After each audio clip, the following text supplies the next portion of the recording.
বাঘ আর শেয়ালের বুদ্ধির গল্প। গভীর জঙ্গলে ভয়ঙ্কর একটি বাঘ ঘুরছিল। সে খুব ক্ষুধার্ত ছিল। হঠাৎ বাঘ একটি শিয়াল দেখতে পেল।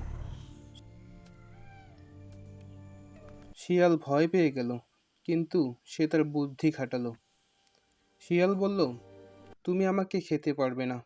বাঘ তখন অবাক হয়ে গেল। বাঘ জিজ্ঞেস করলো, কেন? তখন শিয়াল বলল, আমি এই জঙ্গলের রাজা। বাঘ তখন বিশ্বাস করল না। শিয়াল বলল, আমার সাথে চলো। তারা দুজনে হাঁটতে শুরু করলো। সামনে একটি হরিণ ছিল। হরিণ ভয় পেয়ে দৌড়ে পালালো। বাঘ তখন অবাক হয়ে গেল। এরপর বানরও দৌড়ে পালালো।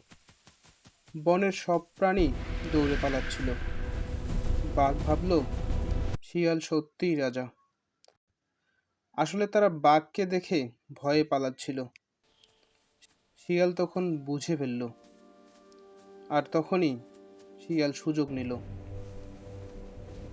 তখন বাঘ ভয় পেয়ে দৌড়ে পালালো। শিয়াল একটু হাসলো। শিয়াল বেঁচে গেল। আর তখন জঙ্গলে শান্তি ফিরে এলো। শিয়াল তার নিজের বুদ্ধিতে অনেক খুশি। সেও চলে গেল। আর তখনই সূর্য ডুবে গেল। এরকম গল্প শুনতে সাবস্ক্রাইব করে পাশেই থেকো।